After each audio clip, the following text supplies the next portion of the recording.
Bueno, luego de una introducción que hice, digamos, general, algunos parámetros a ser considerados relativos al tema de las influencias y los puntos de referencia que informan de una manera, digamos, vertebral mi obra autoral desde el año 1992 y sobre todo de manera más acentuada desde 1998 en Texas, específicamente los libros que desde aquel entonces comencé a concebir y más intensamente he ya completionado como una sucesión continua de obras, de libros desde el año 2004. Voy a ampliar un poco más en estas fuentes que, digamos, tienen para mí siempre el riesgo, la complejidad que envuelve para todo autor tener que hablar de las fuentes que influyen en su obra y su pensamiento en detrimento de lo que sería lo idóneo para uno, que es que el lector lo lea directamente los libros de uno y en ese leer pues pueda ya estar disfrutando del sistema de uno y de la obra que uno ha hecho, en la cual, como decía, las fuentes están ya muy lejanas porque uno ha hecho interconexiones propias y desarrollado un pensamiento propio. En sentido general, los libros que yo he escrito en años recientes, como decía, tienen por un lado una fuerte carga de filosofía clásica, en el sentido, digamos, clásico que podríamos considerar la filosofía en Kant, la filosofía en Hegel, o en términos, digamos, de la filosofía moderna, la filosofía, por ejemplo, de Jacques Derrida, por poner algunas referencias sobre el tipo de, digamos, vuelo filosófico teórico en el cual yo me sitúo y desde el cual en una gran medida, de una manera propia y original, se desenvuelve mi pensamiento, ¿no? Pero, como decía, no es un pensamiento meramente solo filosófico, sino que es un pensamiento contemporáneo que se engarza con importantes parámetros de sociología y específicamente de una tendencia que es la sociología fenomenológica. Entre ambas tradiciones, digamos, estoy esencialmente trabajando filosofía clásica y sociología fenomenológica. Yo tengo por un lado libros teóricos, que son libros abstractos, más filosóficos que otros, libros en los que no hay prácticamente referencias a ninguna realidad empírica concreta, quiero decir, del mundo social tangible, descriptible, sino que son libros donde lo que se disciernen y discuten son esencialmente conceptos, nociones, problemáticas abstractas. Tengo varios libros principales que están en esa dirección, como El correlato del mundo, interpretante y estructura en la teoría cultural posmoderna, que es un libro de filosofía clásica y ciencias del lenguaje, semiótica, teoría semiótica. Pensando Ciencia, que es un libro de filosofía clásica y sociología. Y tengo dos compendios de ensayos teóricos, filosóficos, muy filosóficos también, dentro de los cuales están mis ensayos El self y el acervo, La crisálida del ser,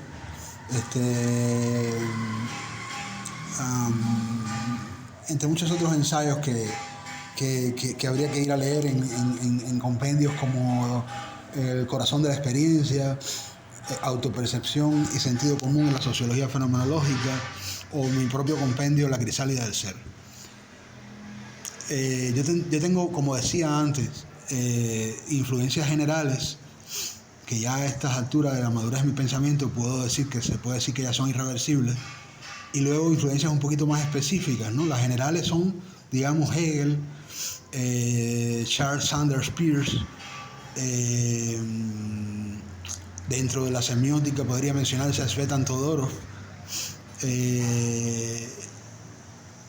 el mismo Alfred Schultz, sociólogo fenomenológico, Herbert Mead, algo de Frankfurt, quizás Adorno, un poco de Habermas, un poco también de la hermenéutica gadameriana. Podría decirse que son las fuentes, digamos, las influencias generales de mi pensamiento. Pero más específicamente, las tres influencias así que yo considero entre las cuales de una manera más certera se mueve mi pensamiento, ya si tengo que llevarme a un mínimo, yo sitúo a Derrida, Jacques Derrida, Alfred Schultz y Steven Tyler en el ámbito de la antropología. Querría ampliar un poco en la sociología fenomenológica, ya que es de la que menos se conoce. Y una de las cosas que debe ser esclarecida, si bien yo decía que hay una relación importante en la sociología fenomenológica de la herencia de Max Weber en torno al problema de una comprensividad sociológica que sitúa como principal el tener un balance peculiar entre la subjetividad y la objetividad, es el hecho, por un lado, de que es la tendencia dentro de la sociología en la que por primera vez realmente se le da una primacía importante a la subjetividad. Ninguna tendencia de la sociología le asignó un lugar tan relevante a las prácticas de sentido y de significación, a la manera como los sujetos asignan sentido a sus experiencias, a los problemas motivacionales y a los problemas de intencionalidad que informan la fenomenología de la acción en un mundo de sociedad entendido muy lejos de los parámetros tradicionales de las macrosociologías, como por ejemplo el institucionalismo, la sociología normativa, la sociología estadística, la sociología incluso estructuralista e incluso hasta la sociología simbólica de Bourdieu. Son sociologías que le dieron una primacía a las estructuras objetivas de reproducción social y a ciertos componentes del llamado determinismo en ciencias sociales, es decir, donde se presupone que hay dinámicas que están fuera del alcance de los sujetos, que deben ser objetivadas y tomadas en consideración para así desarrollar un verdadero conocimiento o comprensión de la experiencia social. Incluiría incluso dentro de ese determinismo aunque menos todavía, la sociología de Talcott-Parsons, que es una sociología funcionalista. Podríamos decir que aún hasta Parsons, aunque ya se va llegando la sociología va dejando de ser macro y se va aproximando a las microinteracciones sociales, todavía en Parsons la sociología es más determinista que indeterminista. El giro que da Alfred Schultz en sociología se mueve definitivamente hacia el indeterminismo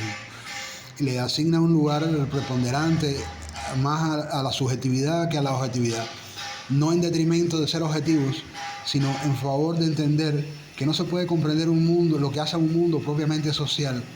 sin comprender las prácticas, las experiencias mismas, el flujo mismo de conciencia y de experiencia a través del cual se organizan los modos como nosotros nos explicitamos lo vivido y lo experienciado. Es decir, que la llamada acción social, que sería la unidad mínima que podemos considerar a efecto de los actores,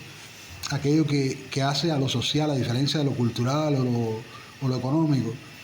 está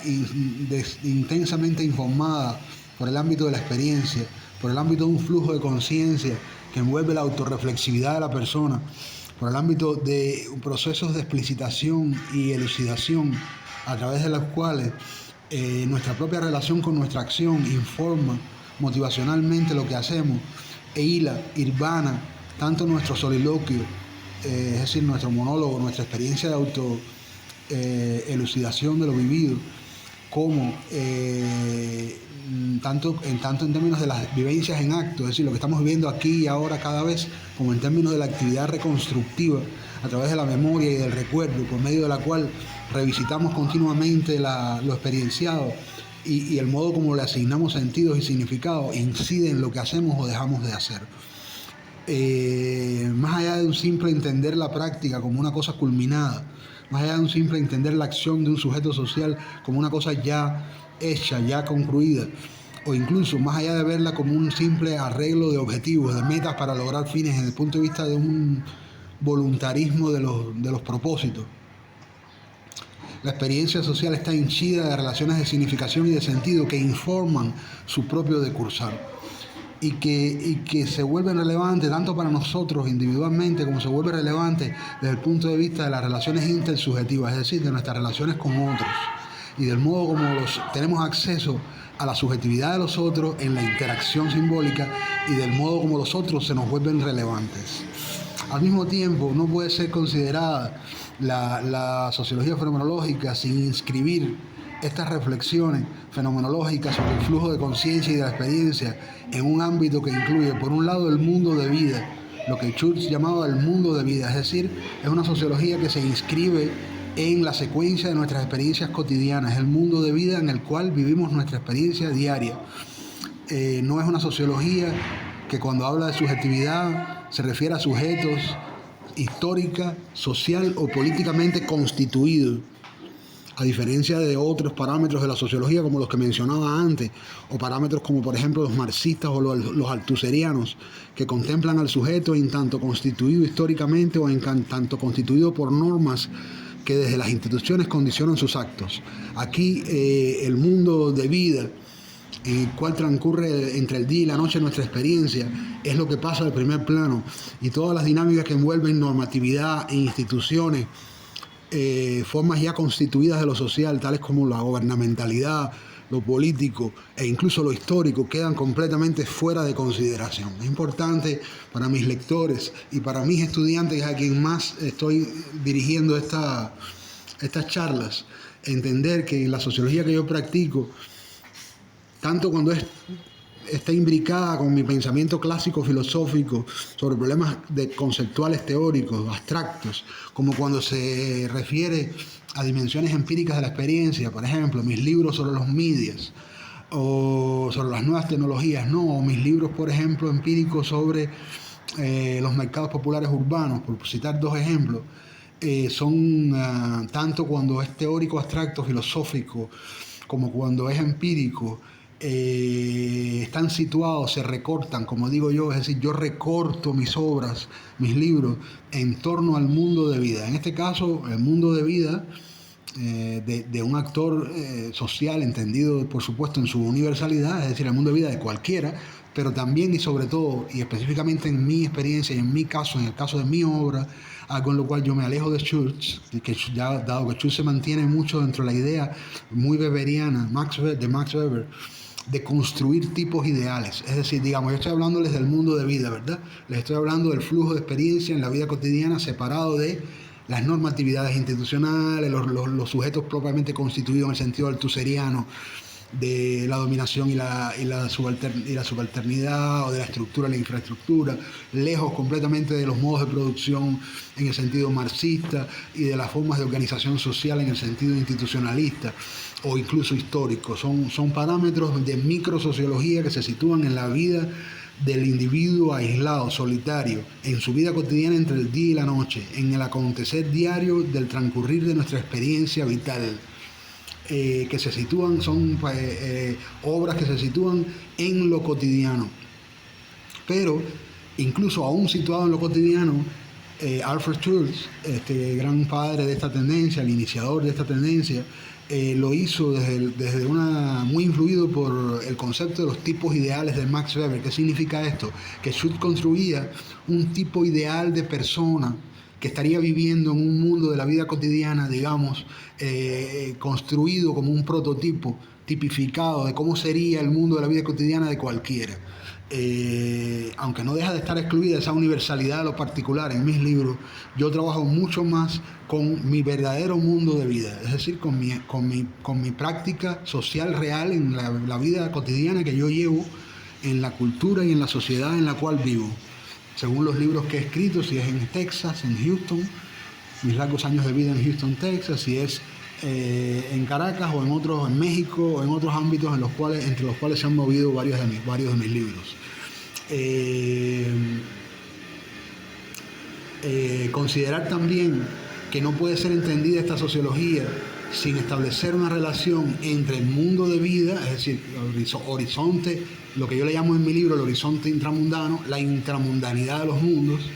pero tampoco puede ser comprendida sin situar esa intramundanidad de los mundos en una atención que echa sus raíces, su ground, su tierra principal en una sociología del sentido común. Es decir, partimos no solamente del mundo de la vida cotidiana, sino que partimos también de un mundo de la vida cotidiana imbuido urdido por relaciones de sentido común, entre las cuales partimos de lo que llamamos el mundo preinterpretado. Es decir, nosotros consideramos que vivimos en un mundo de la vida cotidiana, en un horizonte intramundano, como yo le digo, que es en torno al cual se recortan mis libros, pero al mismo tiempo nosotros también consideramos que ese mundo de la vida cotidiana está preinterpretativamente preestructurado. Es decir, ya nosotros le hemos dado una determinada significación a las cosas, producto de la cual se nos han vuelto típicas. Y en la misma medida en que se nos han vuelto típicas, hemos ya atribuido experiencias de sentido y de significación a lo vivido. Y por lo tanto el mundo en que vivimos está conformado por acervos de experiencia, ¿verdad? Está conformado por el acervo, por la experiencia, por la pertinencia que estructura nuestro sentido común en torno a lo que es, digamos, pertinente y lo que no. De modo que trabajamos dentro de un parámetro que envuelve también al sentido común. Y son estos problemas centrales, vertebrales, los que hacen que mi sociología, si alguna influencia se puede subrayar en ella, sea la de Alfred Schultz. Ahora, ya como decía en otro momento, no de cualquier modo, y mucho de lo que ya estoy diciendo ya incluye cosas que son mis propias elaboraciones, en las cuales quien lea directamente a Alfred Schultz notará inmediatamente la diferencia entre él y lo que yo he hecho. Además de que, bueno, lo que he hecho lo he hecho en libros, no hablado, libros que hay que leer, ¿no? También por otro lado, yo quisiera situar algunos parámetros que puedan ser, digamos, elucidadores para mis estudiantes que están tomando mis cursos de sociología y de filosofía clásica, de fenomenología principalmente, y hermenéutica. Situar algunas cosas relativas con los modos de producción con los que yo estoy trabajando. Muchos de mis libros autorales están en este momento online. Han sido publicados por Richard Gates, han sido publicados en Academy Edu y han sido publicados a través de varios medios, con Blogspot y otras vías, incluso el mismo Facebook. De manera que son materiales que están en este momento disponibles a la lectura, tanto para los estudiantes de mis cursos como para cualquier lector interesado simplemente en mi obra como escritor, ¿no? Pero muchos se preguntan en qué condiciones yo produzco todas estas cosas, y yo quisiera, pues digamos, responder esas curiosidades, ¿no? Yo soy un escritor 24 horas desde el año 92 de forma continua. Vivo esencialmente escribiendo. Desde la mañana hasta la noche, es decir, soy un escritor consagrado a la escritura desde el año 92 a lo largo de toda mi vida, y eso ha continuado siendo así, y desde el año 2004 para acá, pues digamos que se ha intensificado ese estilo de vida, ¿no? No significa que yo únicamente escribo, yo también imparto seminarios, ofrezco clases, hago tutorías, hago una vida, digamos, académica, ¿no? Mi vida académica ha sido continua. Yo vengo trabajando una vida académica desde el año 91, donde fui investigador del Centro de Investigaciones del Instituto Superior Universitario Armando Reverón, y luego, cuando me establecí en Houston, me establecí como investigador asociado complementario, profesor de la Facultad de Antropología de la Universidad de Rice durante muchos años. Además de que yo también tenía mi espacio, no solo las oficinas mías en Rice University como scholar, sino también en Houston, en la Fundación Transar, en Alabama, que es un espacio para la investigación de arte y antropología que yo cofundé con Sulpic Angelini, un trabajo mutuo muy hermoso que hicimos entre ambos, en el cual también establecimos un centro de investigaciones durante largos años, una casa que teníamos en la calle de Alabama, que luego, ya más recientemente, hace aproximadamente 2 o 3 años, Sulpic ha transformado en un hermoso espacio ya menos orientado a la investigación y más orientado a la actividad expositiva y a la producción de textos. Muy, muy interesante el trabajo que viene haciendo Sulpic en los últimos 3 años, desde las nuevas formas que ha adquirido la Fundación Transarte, donde continuamente se están inaugurando exposiciones de las formas más experimentales del arte contemporáneo, y se está publicando una crítica que pone el acento en estas intersecciones de antropología y crítica de arte a la que me refería en otro video. Pero decía que he tenido una vida como académico, y la he continuado teniendo después que me fui a California, he viajado y he estado moviéndome, mi vida académica ha continuado, es decir, yo continúo mis relaciones con facultades y departamentos a los cuales mantengo relaciones como asociado, como digamos, como invitado. Por ejemplo, soy profesor invitado de la Facultad de Sociología y Antropología de Lake Forest College en Chicago, en Illinois.